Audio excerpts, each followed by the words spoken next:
Good morning everyone. बच्चों, पिछली कक्षा में हमने राष्ट्रपति का निर्वाचन किस तरीके से होता है इस प्रक्रिया का अध्ययन किया था। आज हम देखेंगे कि राष्ट्रपति का कार्यकाल क्या है, उसको कौन सी उन्मुक्तियाँ मिली हुई हैं। उन्मुक्तियाँ मतलब है विशेष अधिकार जिसको कि कुछ सुविधाएं दी गई हैं, और उनका वेतन कितना है, उनको क्या क्या सुविधाएं दी गई हैं, उनकी शक्तियाँ क्या हैं, इसका अध्ययन हम आज करेंगे। सबसे पहले हम बच्चों बात करते हैं तो राष्ट्रपति के उपलब्धियों, वेतन और भत्ते की बात करते हैं। तो भारतीय संविधान के अनुच्छेद 59 के अनुसार भारतीय जो संसद है वो राष्ट्रपति के उपलब्धियां और जो लाभ हैं उनको निर्धारित करती है। उसको ये भत्ते राष्ट्रपति को संसद से प्राप्त होते हैं। इसके अतिरिक्त राष्ट्रपति को निःशुल्क आवास मिलता है, उनकी सारी सुविधाओं का ध्यान रखा जाता है। राष्ट्रपति के कार्यकाल में उनके जो भत्ते हैं उन्हें किसी भी तरह की कमी नहीं की जा सकती है। तो इस तरीके से राष्ट्रपति जो है इनके पूर्ण व्यवस्था की जाती है, इनका ध्यान रखा जाता है। दूसरा है उन्मुक्तियाँ। उन्मुक्तियाँ होती हैं कि राष्ट्रपति को कुछ विशेष उन्मुक्तियाँ दी गई हैं, कुछ विशेष सुविधाएं दी गई हैं। अपने पद के अधिकार और शक्तियों का राष्ट्रपति प्रयोग करते हुए कोई भी कार्य कर सकता है। इसके विरुद्ध कोई भी न्यायालय में कोई भी मुकदमा नहीं चला सकता। वैसे भी बच्चों, भारत का राष्ट्रपति एक संवैधानिक प्रमुख है, एक नाममात्र का प्रमुख है। वास्तविक शक्ति प्रधानमंत्री में निहित होती है। सैद्धांतिक दृष्टि से सारे कार्य राष्ट्रपति के आदेश के अनुसार ही किए जाते हैं, लेकिन व्यवहार में प्रधानमंत्री के द्वारा होते हैं। तो कभी भी किसी भी कार्य की व्यक्तिगत जिम्मेदारी राष्ट्रपति के ऊपर नहीं होती है। इस तरीके से राष्ट्रपति को गिरफ्तार नहीं किया जा सकता, उसके विरुद्ध कोई वारंट जो है उसके कार्यकाल में नहीं लाया जा सकता। तो इस प्रकार इस तरीके की उन्मुक्तियाँ जो हैं वो उसको दी गई हैं। कार्यकाल इनका 5 वर्ष होता है, और यदि मृत्यु के समय कोई पद खाली हो जाता है त्यागपत्र के दौरान, तो उस दौरान उपराष्ट्रपति जो है वो इस अवधि में कार्य करता है। फिर पुनः राष्ट्रपति की नियुक्ति होती है, और अगर राष्ट्रपति को समय से पूर्व हटाया जाए तो वो प्रक्रिया कहलाती है बच्चों महाभियोग की प्रक्रिया। कई बार आपसे पूछ लिया जाता है कि महाभियोग क्या है।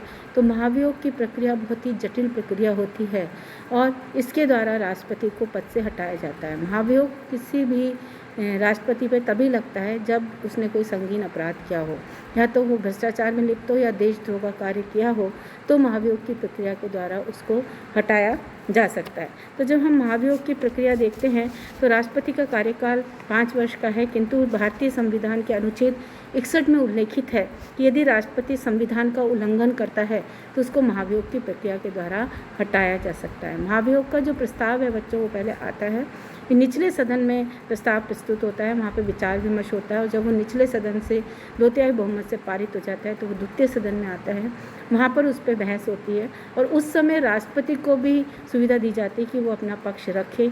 अगर वो सही रूप से अपना पक्ष रख देता है तो उस पर विचार विमर्श होता है, और यदि द्वितीय सदन भी 2/3 बहुमत से उस प्रस्ताव को पारित कर देता है तो वो महाभियोग लग जाता है और उस राष्ट्रपति को पद से हटा दिया जाता है। तो कहीं ना कहीं महाभियोग की प्रक्रिया जो है उसके माध्यम से ही राष्ट्रपति पद से हटता है, अन्यथा नहीं हटता। तो ये एक बहुत ही जटिल प्रक्रिया है जिसका कि उल्लेख भारतीय संविधान में किया गया है। अब हम देखते हैं राष्ट्रपति के कार्य और शक्तियाँ। कहने को तो भारतीय जो राष्ट्रपति है वो एक संविधान का रक्षक माना जाता है सैद्धांतिक दृष्टि से। इसकी शक्तियाँ संसदात्मक शासन व्यवस्था होने के कारण नाममात्र की हैं, लेकिन फिर भी वास्तव में ये महत्वपूर्ण शक्तियों का प्रयोग करता है। इसकी शक्तियों की जो हम कैटेगरी करते हैं, इसको हम श्रेणीकरण करते हैं, तो 2 प्रकार की शक्तियों की बात करते हैं। एक तो आती हैं सामान्य शक्तियाँ, और एक होती हैं संकटकालीन शक्तियाँ। सामान्य शक्तियों की जब हम बात करते हैं बच्चों, तो सामान्य शक्तियाँ जो सामान्य काल में दैनिक दिनचर्या में राष्ट्रपति को मिली हुई होती हैं, संविधान द्वारा सामान्य काल में जो राष्ट्रपति को शक्तियाँ दी जाती हैं वो सामान्य शक्तियाँ होती हैं। जैसे इसमें आती हैं आपके विधायी शक्ति आ गई, वित्त शक्ति आ गई, कार्यपालिका शक्ति आ गई, न्यायिक शक्ति आ गई, ये सामान्य शक्तियाँ होती हैं। एक होती हैं संकटकालीन शक्तियाँ। संकटकालीन शक्तियाँ जो संकट काल के समय राष्ट्रपति को दी जाती हैं।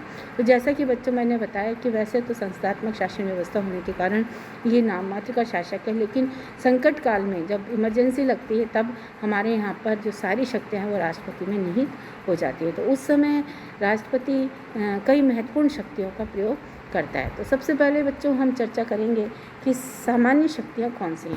सामान्य शक्तियों में पहली शक्ति आती है कार्यपालिका और प्रशासनिक शक्ति। कार्यपालिका और प्रशासनिक शक्ति को देखें तो राष्ट्रपति के द्वारा ही समस्त कार्य जो है वो संपादित किए जाते हैं। यद्यपि ये कार्यपालिका का प्रधान होता है, लेकिन ये राज्य का प्रमुख होता है, शासन का प्रमुख नहीं होता है। शासन का प्रमुख प्रधानमंत्री और मंत्रिमंडल होता है। तो कार्यपालिका और प्रशासनिक शक्तियों में संघ की सर्वोच्च कार्यपालिका शक्ति राष्ट्रपति में निहित होती है। राष्ट्रपति इन शक्तियों का प्रयोग स्वयं के द्वारा करता है या अपने अधीनस्थ कर्मचारियों के माध्यम से करता है। इसकी शक्तियों में अनेक बातें आती हैं। पहली बात तो ये आती है कि शासन का समस्त कार्य जो है राष्ट्रपति के नाम से होता है। संविधान के अनुच्छेद 51 में वर्णित है कि राष्ट्रपति अपनी सारी शक्तियों का प्रयोग करेगा, सारी शक्ति उसमें निहित होगी। लेकिन साथ ही साथ ये भी है कि राष्ट्रपति प्रधानमंत्री के परामर्श से इन शक्तियों का प्रयोग करेगा। तो चूँकि वास्तविक शक्ति प्रधानमंत्री और मंत्रिमंडल में निहित है। इसके अलावा महत्वपूर्ण अधिकारियों की नियुक्ति राष्ट्रपति भारतीय संघ के अनेक महत्वपूर्ण अधिकारियों की नियुक्ति करता है।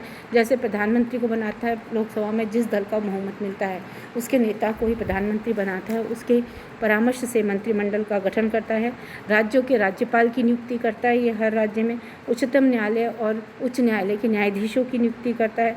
महालेखा परीक्षक, संघीय तथा लोकसेवा आयोग के अध्यक्ष, सदस्य, इन सब की जो नियुक्ति है वो राष्ट्रपति के द्वारा की जा सकती है। अंतर्राष्ट्रीय परिषद, निर्वाचन आयोग, वित्त आयोग, राजभाषा आयोग, पिछड़े आयोग, सुधार संबंधी आयोग, इन सब का गठन और इनके अध्यक्षों की नियुक्ति भी करता है। राष्ट्रपति की मंत्री, राज्यपाल, महान्यायवादी, सर्वोच्च तथा उच्च न्यायालय के मुख्य न्यायाधीश पद नियुक्ति के साथ साथ इनको पद से हटाने का भी अधिकार राष्ट्रपति के पास है। तो इस तरीके की महत्वपूर्ण नियुक्तियों करना, उनको पद से हटाना, ये कार्य राष्ट्रपति के पास होता है। इसके अलावा देखें तो विभिन्न प्रकार के नियमों का निर्माण, राष्ट्रपति को विभिन्न प्रकार के नियम बनाने का अधिकार है। ये संसद के दोनों सदनों का जो अधिवेशन है वो आहूत कर सकता है। सर्वोच्च न्यायालय के न्यायाधीशों की नियुक्ति करता है, उनके कर्मचारियों की नियुक्ति करता है। विधेयक और महालेखा परीक्षक की प्रशासनिक शक्तियों और संघीय लोक सेवा आयोग के सदस्यों की संख्या निर्धारण कर सकता है।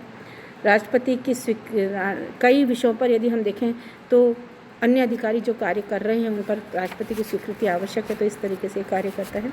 संघ की इकाइयों पर नियंत्रण की शक्ति, राष्ट्रपति चूँकि सर्वोच्च है, इसको एक महामहिम का पद जो है वो मिला हुआ है, तो राष्ट्रपति राज्य सरकारों को निर्देशित करता है, नियंत्रित करता है, उनको समन्वित करता है।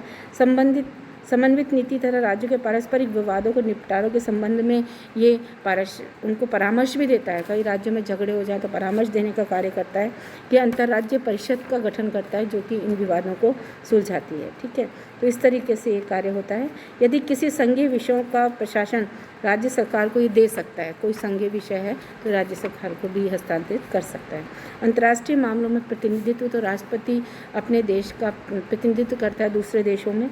भारतीय संसद का वैधानिक प्रमुख है, तो राष्ट्रपति अंतर्राष्ट्रीय मामलों में देश का प्रतिनिधित्व करता है। विदेशों में स्थित भारतीय दूतावासों के लिए राजनीतिक व कूटनीतिक प्रतिनिधियों की नियुक्ति करता है। दूसरे देश से जो राजदूत आते हैं उनके प्रमाण पत्रों की जांच करता है, उनकी सत्यता का परीक्षण करता है, उनको स्वीकार करता है।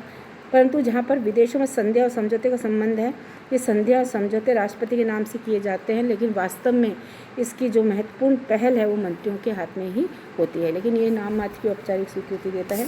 जल थल नभ सेनागर सर्वोच्च सेनापति हैं, जैसा कि आपको पता है। इसके अलावा विधायी शक्तियाँ देखें तो राष्ट्रपति कहीं ना कहीं विधायी शक्तियों का भी ये प्रयोग करता है। और इसकी जब हम विधायी शक्तियों को देखते हैं तो विधायी क्षेत्र का प्रशासन, राष्ट्रपति को विधायी क्षेत्र के प्रशासन में कई शक्तियाँ मिली हुई हैं। संसद के अधिवेशन आहूत करता है, ये संसद का एक अंग है। जब हम भारतीय संसद के अंग की बात करते हैं तो अगर आप लिखते हैं राज्यसभा और लोकसभा तो ये अपूर्ण आपका आंसर पूरा नहीं होगा। भारतीय संसद के अंग में राष्ट्रपति भी है, राज्यसभा, लोकसभा और राष्ट्रपति, तो ये अभिन्न अंग है संसद का। ये संसद को समय से पहले विघटित भी कर सकता है। संसद के अधिवेशन के प्रारंभ में राष्ट्रपति दोनों सदनों की संयुक्त बैठक करता है, उसमें अभिभाषण देता है,